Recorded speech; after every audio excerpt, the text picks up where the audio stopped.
Hey everybody, it's your boy, Eduardo Jackson, CEO, founder of Cinema Draft, and the owner of Blacks in Bitcoin, where everybody's welcome, but I stay black and loving Bitcoin. Live from the attic in Seattle, second week of the trip home, and I am a little frustrated because I do actually try to get this out somewhat on time as far as on Wednesdays. I was running a little late on Wednesday, so I did it Thursday, and right in the middle, like about a half hour through the podcast, the internet goes down. What a disaster. So we're doing this again Friday morning, December 29th. And I would like to start off by saying I am grateful for crypto. It has been a great year for Bitcoin and cryptocurrency. It's been a lonely year. It's been just me out here on the block, um, trying to tell people for well over 4 years about the benefits of Bitcoin. I'm glad everyone is finally in what they call the awareness phase. I was going to try to find. I was going to see if I could find chart. Basically, there are levels to this game. Basically, there are levels to this. People think that right now we are in what's called. And let me see if I can find this graph. Here we go. Let me share my screen with you all. So basically, there's this pretty popular chart where they talk about basically the phases of a quote unquote bubble or a mania, whatever, and basically this or basically any kind of real progress on a new financial system. The stealth phase, I guess you could call, all that time up until 2017, the stealth phase, took off towards summer, middle to late summer, and exploded up to nearly as high as 20,000. We got within spitting distance of 20,000 on CoinMarketCap. Then we had our first sell-off over the past couple of weeks. It's been kind of slow, although our fund, although our coin portfolio has done quite nicely into what they call the little bear trap. And this is during the awareness phase. That's why I call 2017 the year of awareness, because it's doing all the things you would find in an awareness phase. Our little tiny dip is, what they call the little bear trap. And then I see 2018 is just taking off. More media attention, even more so than we get now, although to the point where maybe CNBC stops fighting us. Stop fighting us, CNBC. Crypto's not going anywhere. And then the media attention will help stoke public enthusiasm and greed and delusion. Some could say we're already at the delusion phase. People taking out mortgages to chase crypto. Kind of not even mad at them. That'll be the mania phase. They'll definitely be next year and beyond, probably. And then you see the other phases of here, which will return to the mean. And the mean, just like with Bitcoin, it always sets higher lows. So we'll see, higher lows, into, I don't know. Who knows where it can go next year? It's not outside the realm of possibility. It can go to 100,000. If you want to look at charts, graphs and charts, Bitcoin's chart is pretty exciting linearly. It's got that hockey stick growth. Comparatively, is just exploded over this past year and some change. But if you want to look at logarithmically, and this is like percentage of overall market cap, it's fairly steady up and towards the right. It's not hockey stick style. It's just up and towards the right. So as a percentage of its market cap, it just keeps growing. It stays. Now it's gone up a little more sharply this year, but still, as a percentage of its market cap, it's always going up and to the right with little dips here and there. So logarithmically, we're right on track. We are right on time. That's why even with this sell-off, it hasn't gone below 10,000 really as a collective on CoinMarketCap. It's just kind of kept going up and up and up. See here's where we hit 19,000, or where we hit nearly almost hit 20,000. Got so close, and still on today, just under 15,000 ish. So yeah, so I am grateful for this year of awareness. I am also grateful for you all. Thank you. Why? Yes, okay. Why is it that that I finally have an extended Bitcoin community of people who are like-minded, who finally are ready to get this money. I don't know why it took so long, but I'm grateful to have you guys. All those Christmas gifts I gave out 4 years ago, $5 worth of Bitcoin, are now worth $145, $150. It's been kind of cool to see that grow for people who are finally getting into their Coinbase accounts. And I'm really thankful for everyone who supported Blacks in Bitcoin. Thank you for the emails, the tweets, the questions sending in, to the podcast. They're, using the referral links. Thank you guys. It's not quite yet enough to live off of, but I do appreciate the support. And just knowing that I'm not alone out here in crypto, I really appreciate you guys. All right. So with that said, let's check out some Bitcoin news. And no sound effects again. I don't have my setup. Mom's internet is a little slower, so we're just going to go on without any sound effects. And the first thing in the news is that the SegWit 2X. What is this thing? Is it really happening? Supposedly, I guess it happened December 28th, yesterday. Basically, SegWit 2X is supposed to solve some of the current problems we're seeing with the current blockchain. So it's just, increase the block size so we can get more transactions through, and reduce transaction fees, this, that, and the other. Also, it was originally scheduled for November 16th, but yet there wasn't enough support in the community, so everyone abandoned it. I know Coinbase is ready to do it. They sent out emails talking about it. Now, I don't know if this thing is really happening, because then someone in the Black People in Cryptocurrency Facebook group brought this to my attention. Where is it? Is this it? And of course, I don't have it loaded up. Awesome. Okay, so they brought up another link where basically saying that SegWit 2X is more like an altcoin instead of an actual fork. That we may not really get all of our, we may not actually get all of our Bitcoin matched in wallets with SegWit 2X. I don't know what to believe. It's a little confusing. I'm actually kind of sick of these forks because it's really confusing to the newbies. It's not super helpful. So y'all make up your mind, damn it. And let's stop forking Bitcoin and confusing the newbies. I mean, really, it's not even that serious. I mean, what was the last fork? What was it? Bitcoin Gold or Bitcoin Diamond? Some of them seem super scammy too. But just want to let you guys know that there possibly is a way to reduce the transaction times and fees on the blockchain with the SegWit 2X. It all depends on adoption. So check to see if your wallet or the exchange you might have some coins on is supporting SegWit 2X, because you might have some extra secondary Bitcoin you might want to sell off to get even more Bitcoin. Matter of fact, that's what I did to get my newest coin this week, and we'll get to that later. Okay, so, also tax reform. Yes, this is going to be a big deal next year. Yes, Bitcoin, you've always had to pay your tax on your Bitcoin per se, but because Bitcoin was considered a property, to the best of my knowledge, it really wasn't taxable unless you exchange for fiat, and only if you exchange for fiat in increment, I think in chunks of over $600 or more, something like that. Anyways, this is going to be a bad look with this ridiculous tax reform they jammed through Congress this month that nobody seems to like, but rich people and Republican Congress. But basically, they've now reclassified anything but real property, and real property being real estate, as taxable per transfer. So basically, they're saying even Bitcoin, Litecoin, altcoins, any like-kind assets, if they're exchanged even for each other, the gains from each transaction are required to be recognized.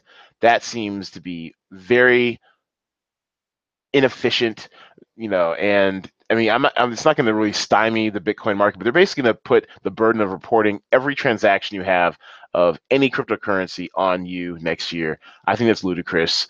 One thing people are doing in preparation for this is that they're taking all their crypto off the exchanges, which I would recommend, just because it's smart to do. Don't put your trust in exchanges at all. They can get hacked.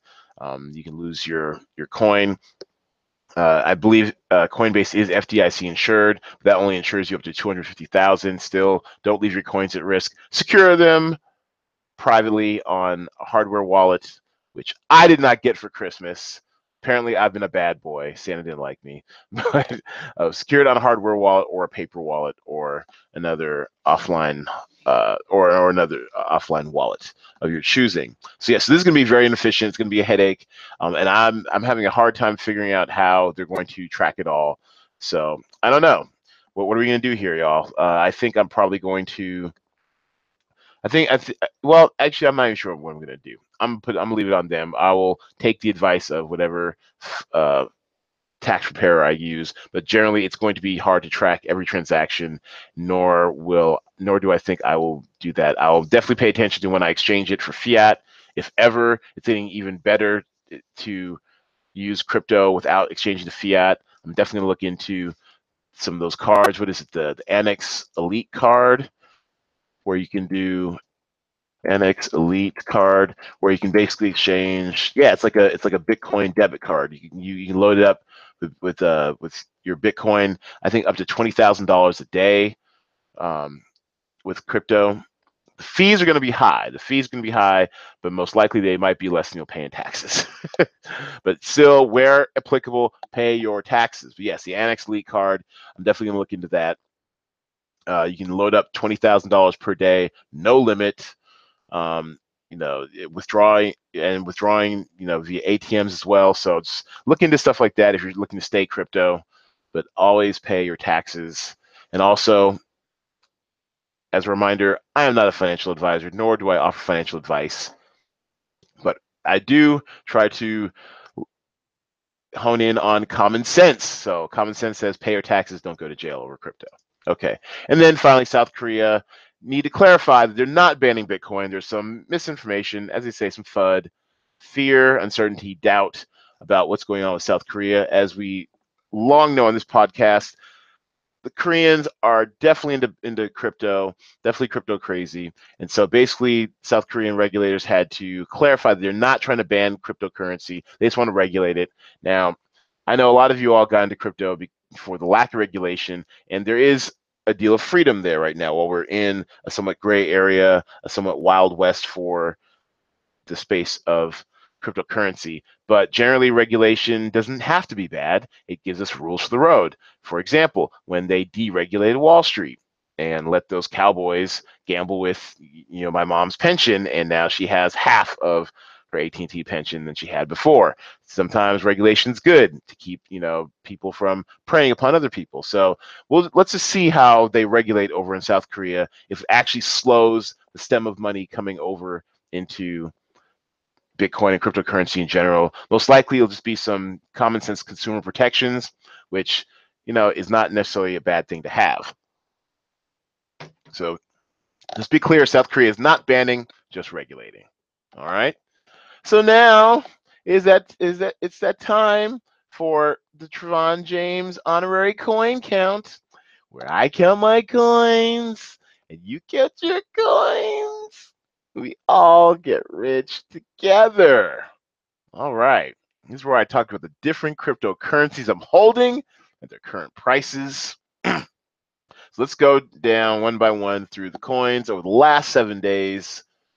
This will be a little bit off because, like I said, I tried this yesterday and technology crapped out on me. But basically over the last 7 days, Bitcoin has been on a hell of a ride, but within a narrow band. As I was explaining to my mom the other day, that it seems to stay within $3,000 of itself, between 13,500 and 16,500 over the last week. Here we were. Oh, this is okay. This is the right chart. So I guess 7 days ago it was down as far as 11,000. And it's gone up as high as 16, almost 17,000, and now it's settled in around 14,000 and change today, 14,500 almost. Overall, and just to give you a snapshot, overall, our coin portfolio is still doing quite well. In 5 weeks, we are up 61.3% in our coin portfolio. Thanks for asking. And even our Bitcoin, even our BitConnect portfolio, the scam, the Ponzi scheme, of which it is not, has been paying. We are up to over 51% ROI, just steadily reinvesting our daily gains for a 60-day period. Yes, BitConnect, it is still paying. So our quote unquote Ponzi continues. So yes, so Bitcoin. So Bitcoin though still is it's up over where it started 7 days ago to this time, but still not near its all-time high. I guess they call this like a period of consolidation, and most likely everyone's just spending their holiday money. They cash out for the holidays, and also the financial markets are a little bit slower this time of year because they actually remember they have families and they're going and spending time with them. So more power to them. Ethereum, we got into, and also another thing I like to do during coin count, our original buy-in to Bitcoin was $88 in May of 2013, and now of course we're up to almost $15,000. Cool story, bro. All right, so Ethereum, we originally got into it at 357 a coin, and it is now trading at $757 per coin. We've doubled our initial investment. We would pick some more up at 468 and then some more up at 831. So we're actually down from that high, but still overall, if you dollar cost average it out, we are still winning. And where are we at? Here we go. So 755.39 today. The 7-day chart still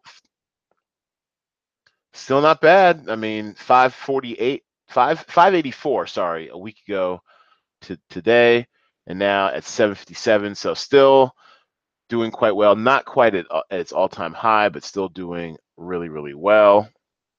What else we're looking at? Oh, and then the most controversial one in our portfolio these days, at least for some people, is Ripple. Just keeps stacking. Let's go see. Let's check out some XRP.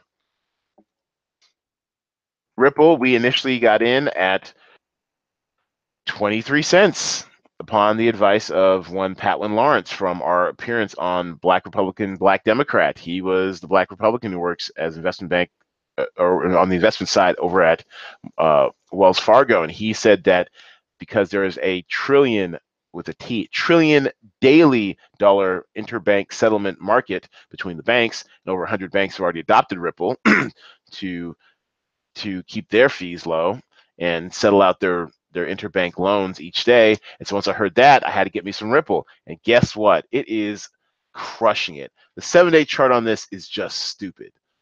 Check this out. So 7 days ago, it was at 75 cents, which still, as opposed to 23 cents that we got into it on November 19th, still is just making it look dumb. $1.86 today. That is bananas. That's crazy amount of appreciation in 7 days.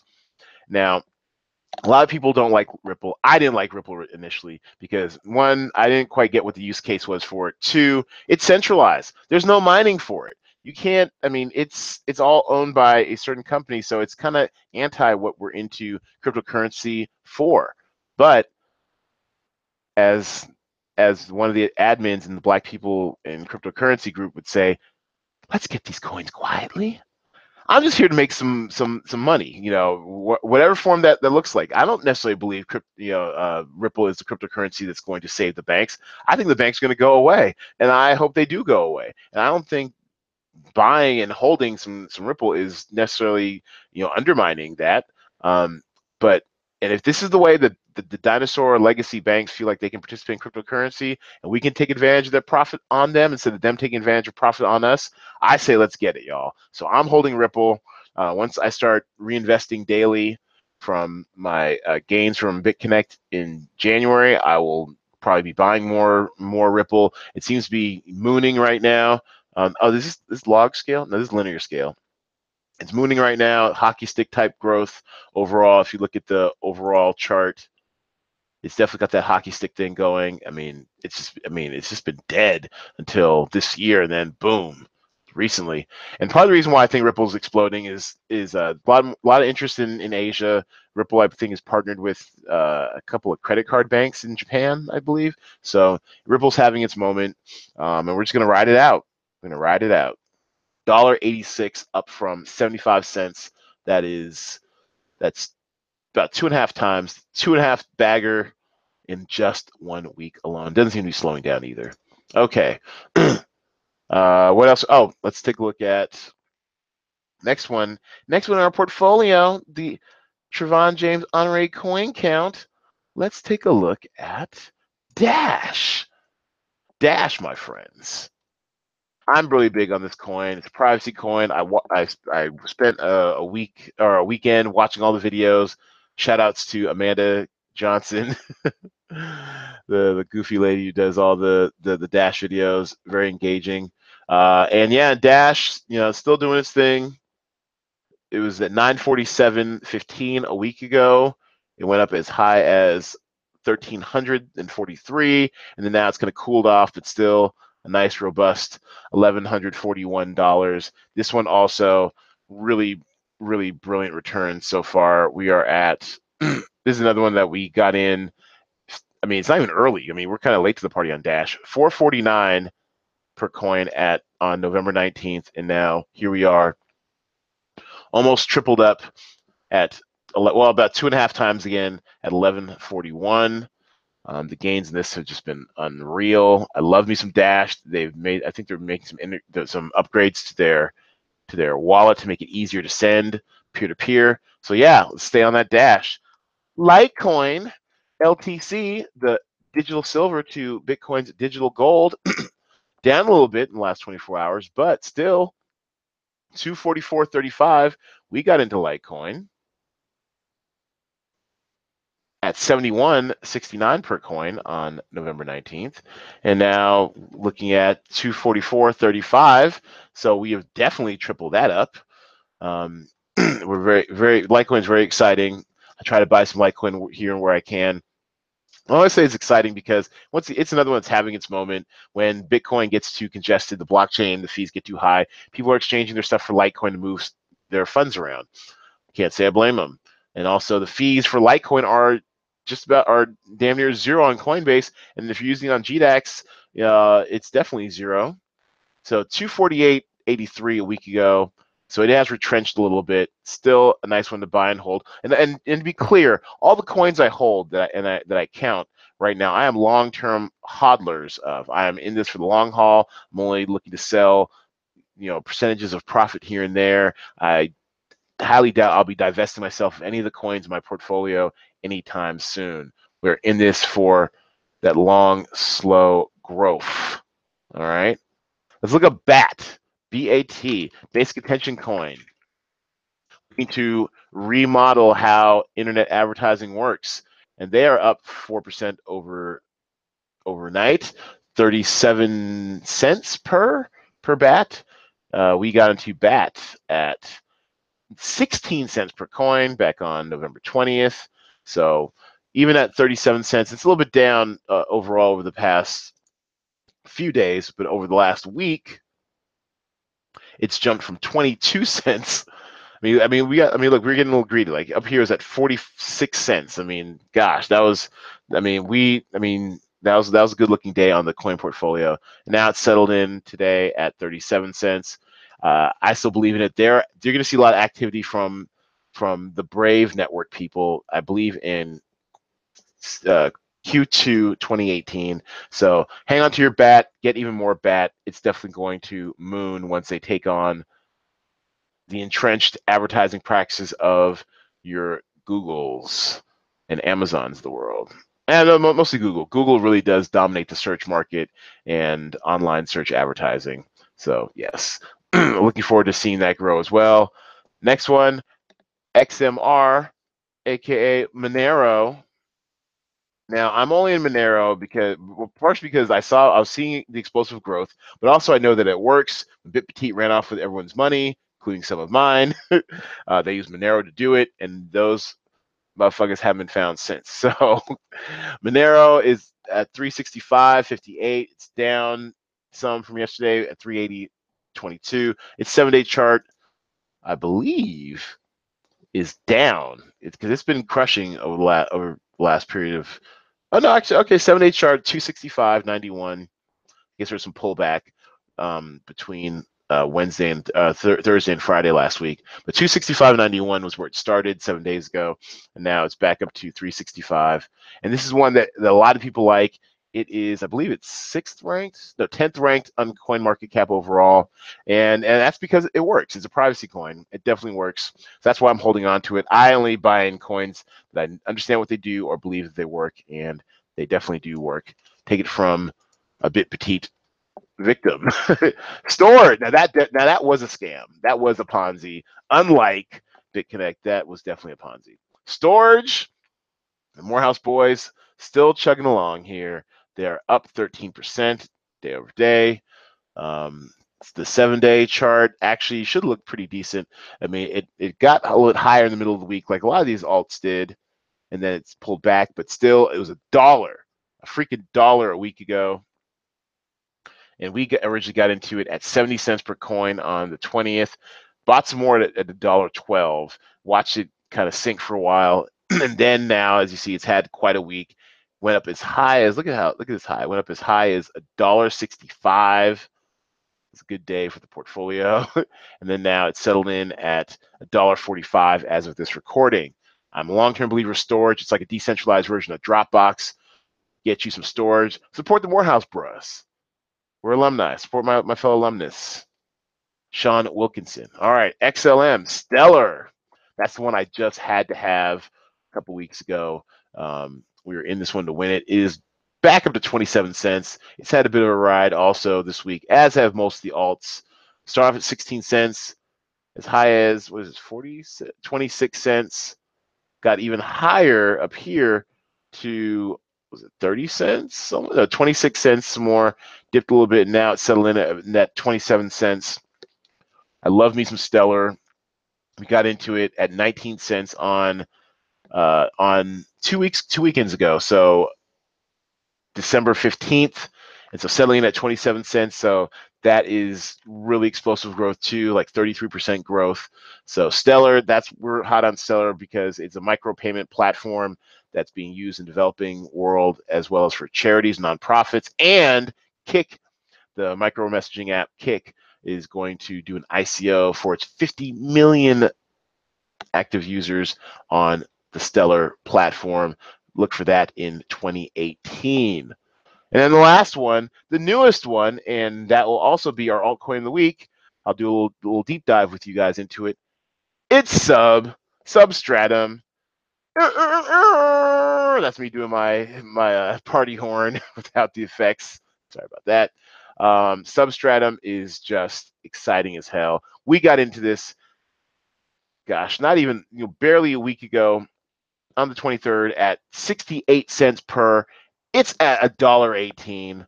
What the heck is Substratum, you ask? We'll get into it real quick. But basically, in a week, it's gone from 68 cents over to $1.18. I mean, now you want to look at some hockey sticks. I mean, that's really exciting growth right there. 68 cents up to $1.18. And basically Substratum, and this is our altcoin of the week. Very excited about this one. It's basically decentralizing the web. It's basically acting almost like a VPN without the software. Net neutrality is a hot topic because the US, in all of its infinite greed, not wisdom, has reverted against net neutrality. So now we're going to see a lot of these bad actors like, oh, I don't know, Comcast. Thanks for ruining our session yesterday, Comcast. We're going to see them start either throttling the net or overcharging for the net. So for example, if you want to get to Netflix or certain sites that aren't in the Comcast portfolio, they will now legally have a right to charge you extra for that, or they'll charge you extra for fast lanes or slow lanes of the internet. Like it might be in their best interest to slow down Netflix, make it a very bad user experience, so that you use the NBC Universal service, which would be Hulu. Now I think about it, Hulu is part owned by Universal, which is a division of Comcast. They would have the ability to not treat all network traffic equally. Well, this Substratum is very exciting because they actually have a platform a layer of the internet where kind of like a VPN, you just kind of go on it and mask your IP and things like that, which is very important for certain communities, like not in communities, but certain countries like Iran, Russia, China, where they summarily block access to stuff like Facebook, Google, etc. This would just be a layer on top of the internet where your IP is masked, all traffic is treated equally. You can't get throttled by your IP address. So this thing is really exciting and innovative. They have a 90-second video. I'm not sure if I can really play it for you here on the pod, but one of the founders talks about Substratum and what it does. It's got a really unique model too, because you know how the blockchain for Bitcoin has been congested recently. The fees have been high because of all the congestion. Well, Substratum has a built-in mechanism so that when it gets bogged down, I think or is this? Actually, no. I'm sorry. I was thinking about a different one. Sorry, but basically, basically you can set up a node for Substratum, which is pretty cool, where you get paid cryptocurrency every time content runs through your node. I want to set up a node. I'm ready to run out here and set up a node because this sounds exciting as hell. I want to take part of it in it. I want to get paid in sub. Sub as cryptocurrency, as you can see, is currently mooning right now. It's ran up as high as $1.22. I don't think you can set up a node yet right now. I've been looking everywhere. If you know how to set up a node on Substratum, holla at your boy because I want to get in on this. It's very exciting. You can also the way it works with nodes too is that depending on where the person is physically located, they will match you with the node closest to you that can serve you, that can serve your web address quicker. So you use AI and machine learning for all that. Very exciting. Crypto Pay, you can also process crypto payments from different cryptocurrencies instantly, changing into the cryptocurrency that the website wants. There's also ways to make money via web hosting. Substratum, man, it's going down. It is happening. This is a thing. I'm very excited about it. So that's why I bought Substratum, because I understand it. I'm in it. Let's make it happen. All right. And so what else? Oh, ICO, did you know? So this week there is no ICO, did you know? Because I haven't gotten a really good cockamamie pitch I want to deep dive into. But I promise to bring one next week. I'll do a little digging. In the meantime, instead, for our Blacks in Bitcoin Twitter poll, let's do something. Let's do one on Substratum. After this goes up, I'll put up a poll, pin it to the homepage for Blacks in Bitcoin, and on Twitter, that's twitter.com/blacksinbitcoin, and I'll ask the question. Should you get involved in Substratum? Should you buy Sub? And maybe we should ask if we should run a node. No, let's ask about Substratum. Let's ask if you should buy and hold Substratum. I'll keep it simple because I'm already buying and holding. I'm all about Substratum. Like everything in life, and especially in cryptocurrency, do your own research. Do it. So that way, when your relatives who don't understand about crypto come to you and ask you about a coin you're holding, you can defend it with all earnestness and knowledge about what it is that you're doing. All right. So do your own research, but yeah, I highly recommend Substratum. It's what's hot in the streets. Okay, so we are going to, let's see, let me get off my screen share. All right. So, okay. All right. So now we'll go to our listener giveaway. Ask a BTC guy. All right. Send me your crypto questions. I will send you $5 in Bitcoin from my Coinbase tipping wallet to the top 3 questions I get each week. I'll read and answer them on next week's podcast and send you crypto right after my recording. All right. So you email me at blacksinbitcoin@gmail.com. That's blacks with an S in bitcoin@gmail.com to enter and win. And so my first question is from Jason with a Y. And Jason, actually, I've known Jason for a while, part of the LA Familia. And basically, he basically was just kind of giving us a shout out, which we appreciate. Thanks a lot, Jason. Appreciate your support. I'm glad you're in and hodling from mid 2017. But basically, he did kind of pose an inherent question. and that is, should we invest more in alts over BTC? Is it all about altcoins or BTC right now? And to answer that, I know, let's just do a screen share real quick back to our CoinMarketCap. And my answer for that is basically, I tend to like to follow Bitcoin dominance, and Bitcoin dominance has been waning over the year. Usually when it first started off, if you wanted to chart Bitcoin dominance, basically when it started CoinMarketCap, the all-time Bitcoin dominance, we were high, 95%. It was just pretty much Bitcoin, Litecoin, and nothing else, right? And then Ethereum kind of came on the scene.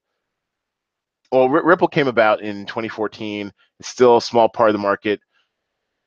And then in 2015, you started seeing some of these other altcoins, and then Ethereum really supercharged it in summer of 2015. I mean, started off small. I mean, you used to be able to get Ethereum for, pennies, but Ethereum really made it easier for people to build tokens off of their technology. And so now you start seeing Bitcoin dominance wane, still in the high 90s and 80 and 70, and then it just took a huge plunge this year. Altcoins really got exciting. Everyone building tokens off of Ethereum technology, ICOs became in vogue, and wow, you saw Bitcoin go down as low as 39%, and it could get even lower. So what I like to do is basically follow Bitcoin dominance. Soon, as I mentioned earlier, I'll be investing daily interest from my BitConnect lending wallet to my coin portfolio, and maybe some days I'll spread it around. But generally, I think it's a decent rule of thumb to follow Bitcoin dominance, only because when Bitcoin is up, and when Bitcoin goes up, it goes really up. You see, it tends to bring the rest of the market with it. And then when Bitcoin is down, then at least your exposure is capped to that 40% of Bitcoin dominance. So I'm just going to generally follow Bitcoin dominance where I can on days when I invest.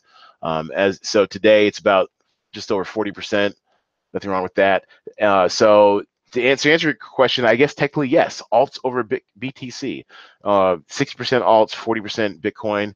Just follow Bitcoin dominance where you can.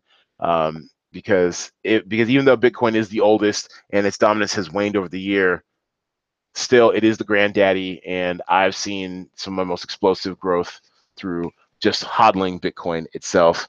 Fun fact, here are some fun facts about over the past few years. If you just held Bitcoin from April 2013, which is when CoinMarketCap started, if you or started recording, if you held Bitcoin from April 2013 to today, you will have had 10,825% ROI, which breaks down into 6.35% ROI per day. Now, obviously, most of it has come over the last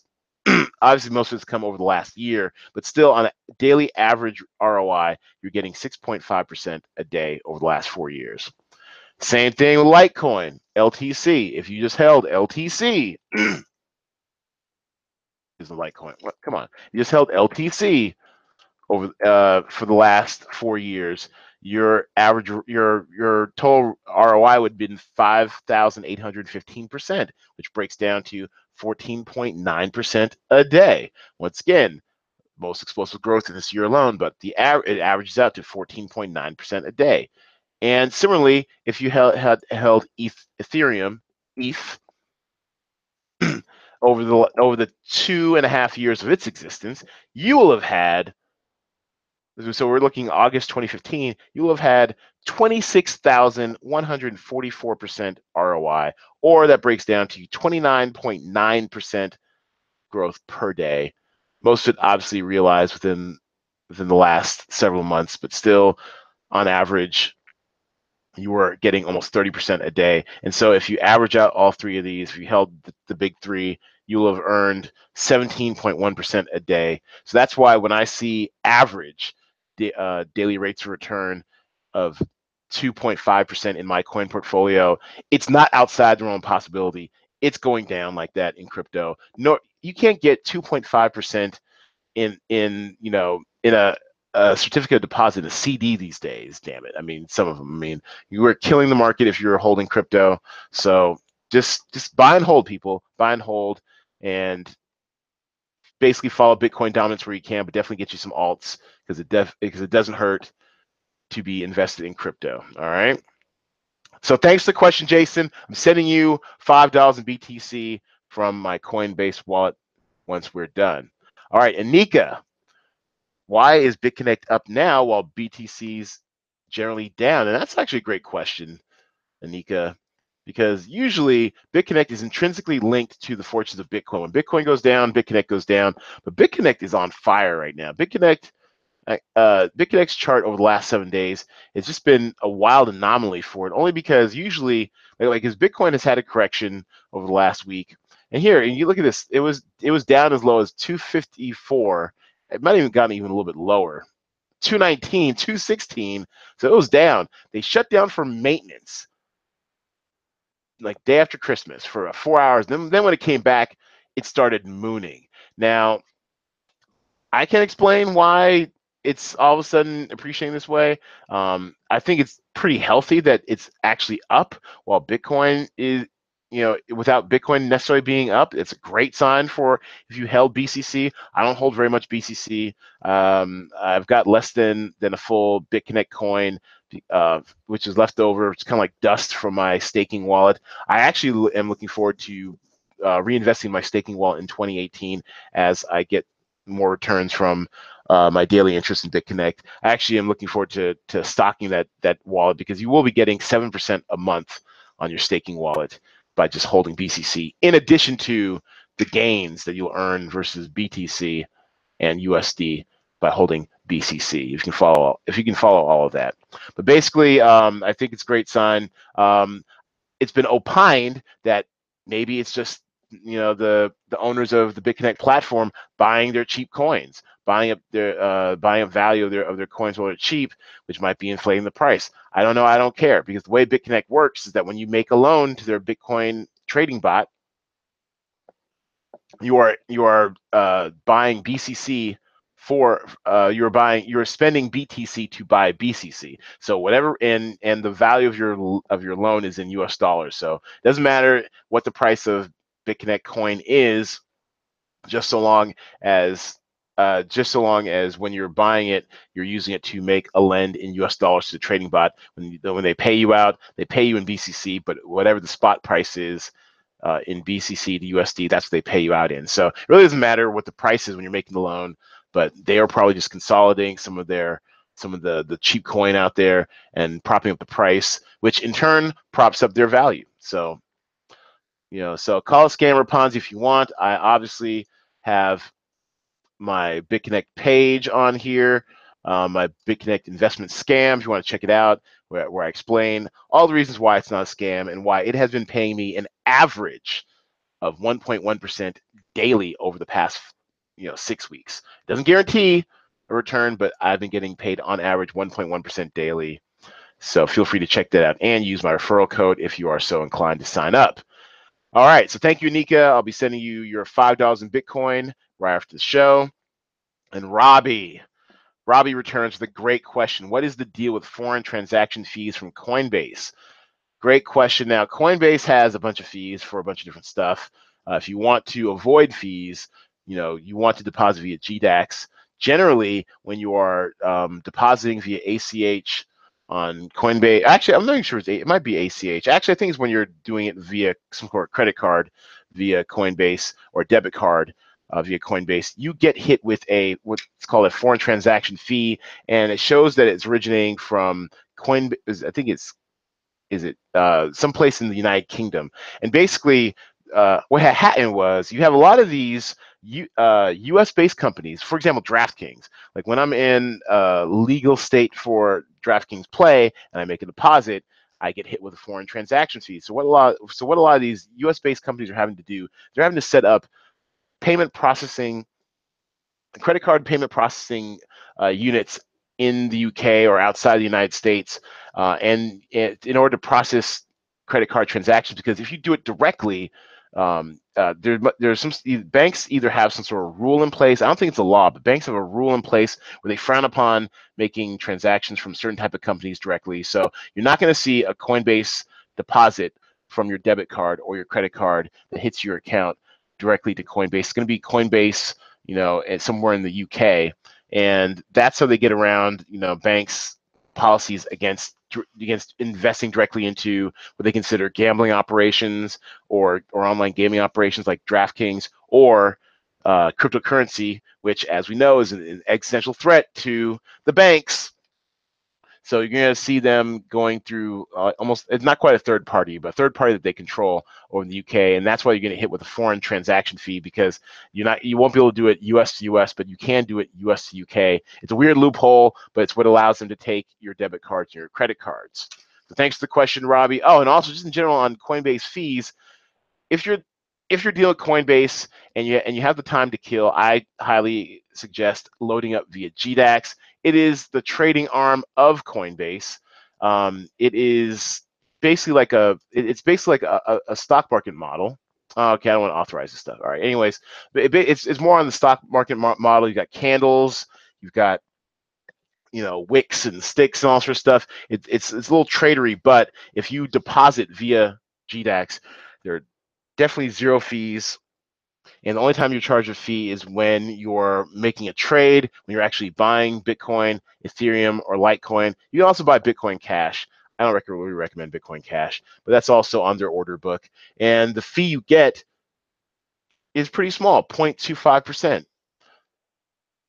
And it's based on volume. If you're trading more than 250,000 Bitcoin in a month, then your fee is down to 0.1%. 0.25% obviously is a lot better than on the commercial side, which is I think 1.49% or worse on fees. Yeah, look at these fees. Payment for a purchase from a U.S. bank account, 1.49%, plus with a 15-cent minimum. From your Coinbase wallet, 1.49%, and then from your credit or debit card, 3.99%. And also when you cash out to PayPal too, it just sucks. But basically, there's no fee to deposit on GDAX and only a 0.25% fee to actually buy cryptocurrency. So stop buying your crypto via Coinbase. Buy your crypto via GDAX. All right. All right. So this week's For the Culture. And thanks for everybody who stuck with me thus far on a somewhat tired and choppy rebroadcast of my podcast, take 2. And it's basically my For the Culture this week is the marvelous Mrs. Maisel. L'chaim. Basically, you have a Jewish American princess in Rachel Brosnahan's Mrs. Maisel. She's the mother of a 4-year-old. She's from Manhattan's Upper West Side in 1950s, 1960s New York, and it is just from Amy Sherman Palladino. She is the brainchild behind Gilmore Girls. I never saw Gilmore Girls. I've always heard great things though, but it is actually a really wonderful, delightful show. Period piece. I love me some historical fiction per se. And basically, she gets in the pilot episode, her husband leaves her for his secretary. What a cliche, I know. And she takes out all of her.